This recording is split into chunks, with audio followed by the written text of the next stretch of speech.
মাইশা ওর কাকা কাকির সঙ্গে থাকতো। মাইশার দুইটা কাকাতো বোন ছিল, মিতু ও লাবণ্য।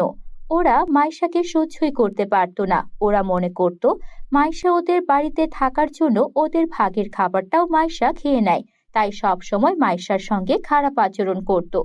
মাইশার কাকা ওকে ভীষণ ভালোবাসতো, আদর করত। এটা মাইশার কাকিও সহ্য করতে পারতো না। বলি, তোমার মাথা কি খারাপ হয়েছে? নিজের মেয়েদেরকে রেখে পরের মেয়েকে এত আদর কিসের? আজকে ওর জন্য তুমি নতুন বই কিনে এনেছো। কি দরকার ছিল নতুন বই কিনে এনে ওকে পড়াশোনা করানোর? ওকে যে থাকতে দিয়েছি, খেতে দিচ্ছি, এই তো অনেক। শোনো, এইভাবে পরের মেয়ের জন্য খরচাপাতি করা আমি মোটেও সহ্য করব না। বন্ধুরা, তোমরা যারা যারা গল্পটি দেখছো তোমাদের নাম কমেন্টে লিখে জানাও। আমরা নেক্সট গল্প তোমাদের নাম দিয়ে বানাবো। দেখো, বাপ মা মরা মেয়েটাকে নিয়ে তুমি এত হিংসা করো না। তোমার মেয়েদের জন্য আমি যা করার সব করি, আর এটা ওর বাবার রেখে যাওয়া টাকা থেকেই করছি। শোনো, ওর বাবা যত টাকাই রেখে যাক না কেন, তুমি এভাবে ওর জন্য পড়ালেখার খরচ দিচ্ছ। কতদিন ওদের বাবার লেখা পয়সা সবকিছু দিয়ে টাকা দিয়ে তুমি পূরণ করতে পারবে? কিছুই করতে পারবে না। এখন আমার কথা মন দিয়ে শোনো। ওর বাবার যে টাকা পয়সার জমি জমা ছিল সব তুমি আমাদের নামে লিখিয়ে নাও, আর তারপর ওকে কোনো এতিমখানায় রেখে আসো। তুমি এভাবে কথা বলছো যেন ও আমার ভাইয়ের মেয়ে নয়। ওকে রাস্তা থেকে কুড়িয়ে এনেছি, ওর প্রতি আমার কিছু দায়িত্ব আছে। ওর বাবা মায়ের সম্পদ একান্ত ওর, আর ওগুলো আমার কাছে আমানত। ও যখন বড় হবে সেগুলো আমি ওকে দিয়ে দেব। এখন ওকে আমি আমার টাকা পয়সা দিয়েই পড়াবো। তুমি এটা নিয়ে কোনো কথা বলবে না। তোমার এসব কথা আমি কিন্তু সহ্য করব না। এইভাবে কাকা কাকির মধ্যে মাইশাকে নিয়ে সব সময় ঝগড়া হতো। মাইশা সব শুনতে পেত, কিন্তু ওর করার কিছুই ছিল না। এই পুরো পৃথিবীতে মাইশার আপন বলতে কেউ ছিল না। কাকার ভালোবাসায় ওর একমাত্র সম্বল ছিল, কিন্তু ওর এই সুখ যেন বেশি দিন সইল না। ওর কাকা একটা রোড অ্যাক্সিডেন্টে মারা যায়। কাকির আচরণ তখন অনেক ভয়ানক হয়ে উঠল। এই সব কিছু এই অপয়া অলক্ষী সর্বনাশী মেয়েটার জন্য হয়েছে। এই মেয়েটা ওর বাপ মাকে খেয়েছে, এখন আমার স্বামীকেও খেলো। আমি বারবার নিষেধ করেছিলাম এই অলক্ষী মেয়েটাকে বাড়িতে রাখতে হবে না, রাখতে হবে না। কে শোনে কার কথা? এবার এই পৃথিবী ছেড়েই চলে গেছে। এখন ভালো হয়েছে না? কতবার বললাম এই অলক্ষীকে বাড়ি থেকে বিদেয় করি, বিদেয় করি। আমার কথা কে শোনে? ওগো, এবার তুমি উপকারের শিক্ষা পেলে তো? এবার আমার মেয়েদের কি হবে? আমার মেয়েদেরকে কিভাবে লালন পালন করব?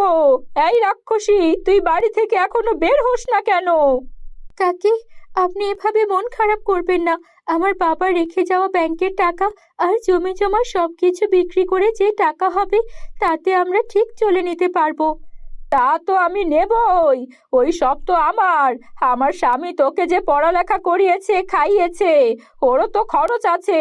তোর ওই জমি আর ব্যাংকের টাকায় কদিন চলবে? তারপর কি হবে আমাদের? মুখে মুখে তর্ক করিস না। তোর পড়ালেখা সব বন্ধ। আজ থেকে তুই এই বাড়িতে কাজের মেয়ের মতো থাকবি। কথার নড়চড় যদি করেছিস, তোকে আমি মেরে মাটিতে পুঁতে রেখে দেবো। কাকির এসব কথা শুনে মাইশা ঠিক বুঝতে পারে ওর কষ্টের দিন শুরু হয়েছে।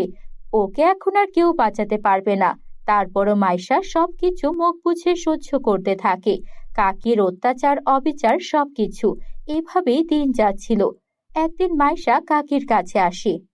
কাকি, আমি নদী থেকে পানি আনার সময় আমার জুতাটা ছিঁড়ে গেছে। আমাকে একটা নতুন জুতা কিনে দেন না। আমার জুতার খুব দরকার। এইভাবে খালি পায়ে হাঁটলে ইট পাথর পায়ে লেগে পা কেটে যায়। গতকালকে আমার পায়ে একটা কাঁটাও ফুটেছে। পায়ে কাঁটা ফুটেছে তো আমি কি করব? জুতা কি মগের মূল্য নাকি? কোনো জুতা কিনে দিতে পারবো না। যা এখান থেকে, খালি পায়েই ঘোরাফেরা করবি। যত সব আজগুবি কথাবার্তা। হ্যাঁ, তার পায়ে নাকি কাঁটা ফোটে আর তার জন্য আমি তাকে নরম জুতা কিনে দেব? যা এখান থেকে। এই বলে কাকি মাইশাকে তাড়িয়ে দিল। মাইশা পরের দিন পানি আনতে নদীর পাড়ে গেল। তখন একটা ঘোষণা শুনতে পেল। শোনো শোনো শোনো, সবাইকে একটা বিশেষ ঘোষণা দেওয়া হচ্ছে। রাজপুত্র তার জন্য পাত্রী খুঁজছেন। তোমরা সবাই আগামীকাল রাজপ্রাসাদে চলে আসবে। রাজপুত্রের যাকে পছন্দ হবে তার গলায় তিনি মালা পরিয়ে তাকে জীবন সঙ্গিনী করবেন। শোনো, শোনো, শোনো। মাইশা এটা শুনে বলে, আমার যদি এমন কপাল হতো আমি রাজপুত্রের স্ত্রী হতে পারতাম, তাহলে হয়তো আমার সব দুঃখ ঘুচে যেত। কিন্তু আমার মতো একটা চাকরানী কি করে রাজপুত্রের স্ত্রী হবে? এই স্বপ্ন আমার কখনোই পূরণ হবে না। এদিকে এই ঘোষণা শুনে মাইশার কাকি তার দুই মেয়েকে সুন্দর সুন্দর ড্রেস পরিয়ে সুন্দর করে সাজাতে শুরু করলো। আর প্রথম দিনই পার্লারে নিয়ে গিয়ে সুন্দর করে সাজিয়ে আনলো। এই মাইশা, আমি আমার দুই মেয়েকে নিয়ে রাজমহলে যাচ্ছি। ওই রাজপুত্রর আমার দুই মেয়ের একটা মেয়েকে তো পছন্দ হবেই হবে। সবচেয়ে দামি লেহেঙ্গা ওদের পরিয়েছি, আর তার উপর সুন্দর হিল পরিয়েছি। ওদেরকে দেখা মাত্রই রাজপুত্রর পছন্দ হয়ে যাবে। বাড়ির সব কাজ তুই শেষ করে রাখ। খবরদার, বাড়ি থেকে বেরোনোর চেষ্টা করবি না।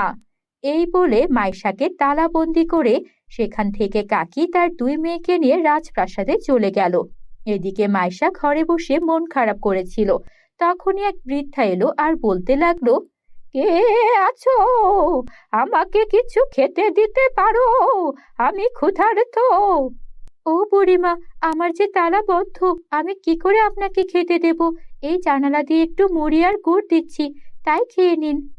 তুমি আমায় বাঁচালে মা, তা তুমি এভাবে তালাবন্দি কেন? সে অনেক কথা, আমার কাকি আমাকে তালাবন্দি করে রেখেছেন। আজ তো সবাই রাজমহলে যাচ্ছে, তুমি যাওনি? রাজমহলে যাওয়ার মতো পোশাক আমার যে নেই, আমি কি পরে যাব? না আমার সুন্দর হিল জুতা আছে। রাজমহলে যাওয়ার জন্য তো ওসব খুবই দরকার, তার উপর আমাকে তালা দিয়ে বন্দি করে রেখে গেছে। আমি কোনো সাধারণ বুড়ি নই, দাঁড়াও, জাদু করে তোমার তালা এখনই খুলে দিচ্ছি। এই বলে বুড়িমা মাইশাকে তালা থেকে খুলে দিল। তারপর তার ঝুলি থেকে সুন্দর একটা সোনা রূপার হিল বের করলো। এটা এবার পরে নাও দেখি। সেই সোনা রূপার হিল পরা মাত্রই মাইশাকে দেখতে একদম রাজকুমারীর মতো লাগছিল।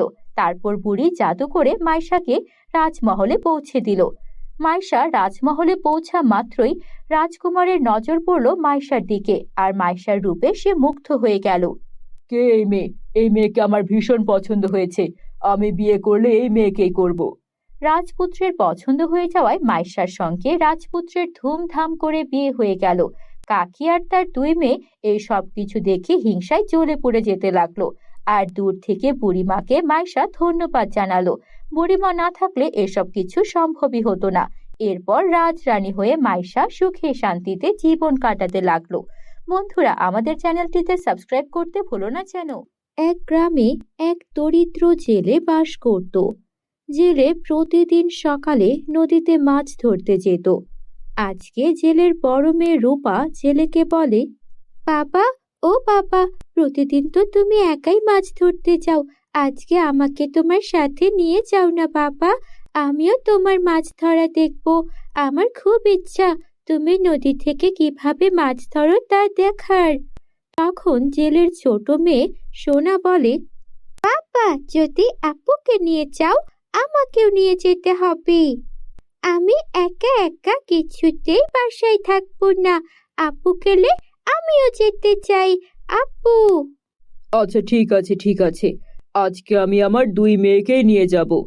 কি বলছো? দুই মেয়েকে নিয়ে কোথায় যাবে?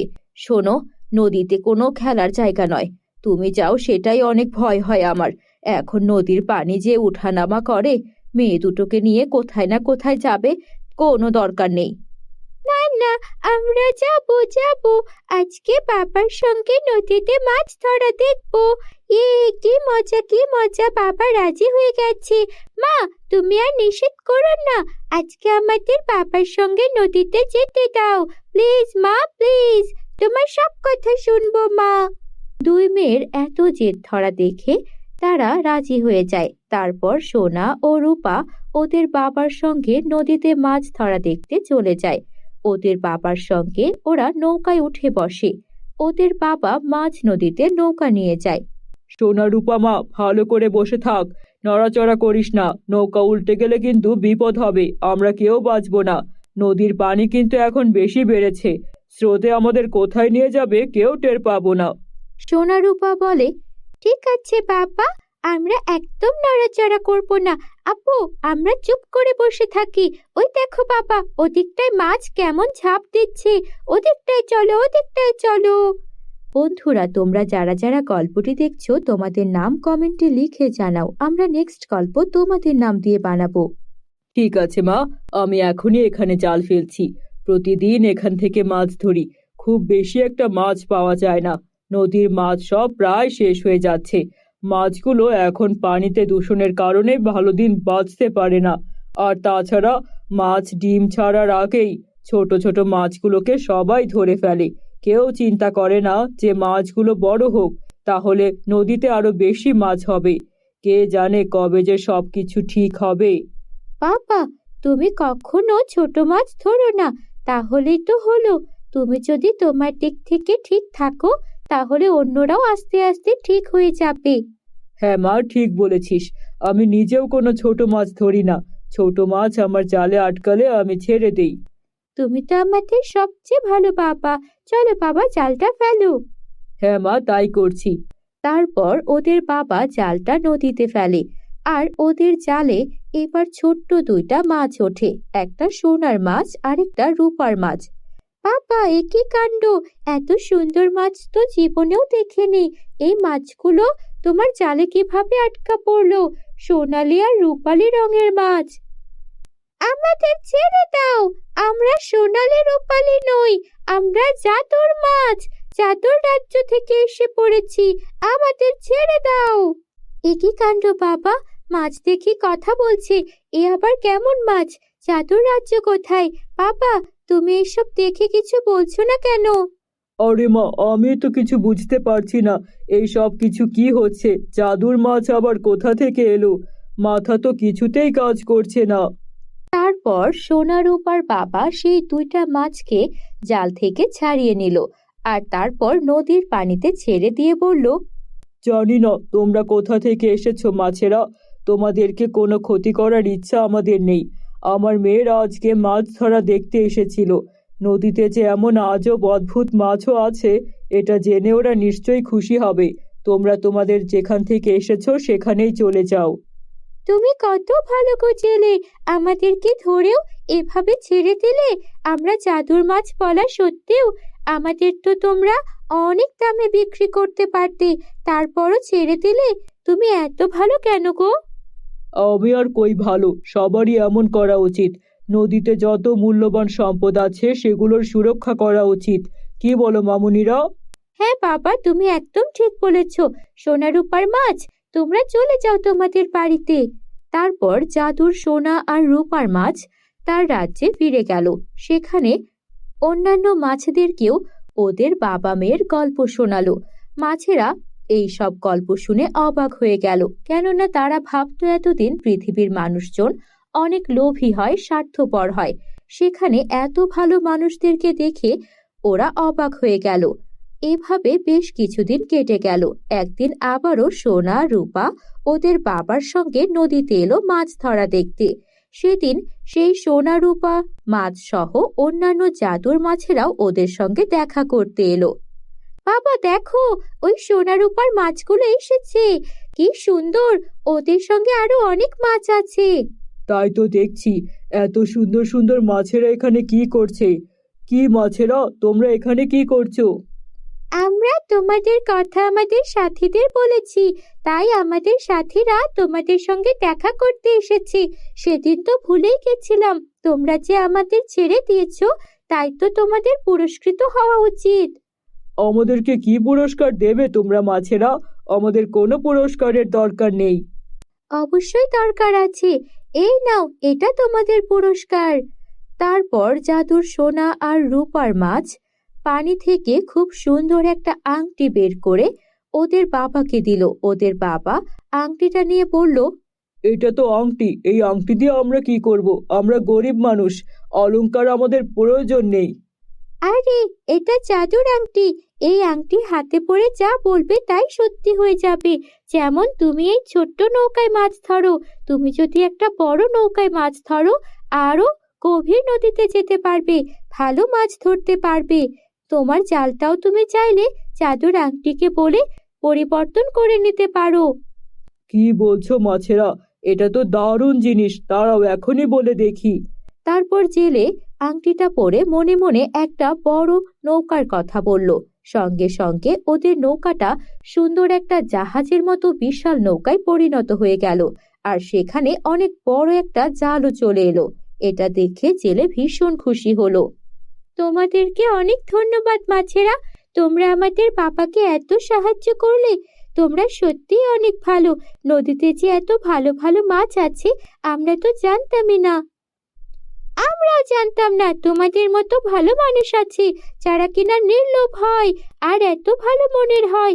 আমরা সব সময় তোমাদের সাথে আছি, যখন যে প্রয়োজন হবে আমাদের পাশে পাবে। এভাবে সোনা রূপার সঙ্গে নদীতে থাকা জাদুর সোনালী রূপালী মাছেদের বন্ধুত্ব হয়ে যায়। ওরা মিলেমিশে আনন্দে জীবন কাটাতে থাকে।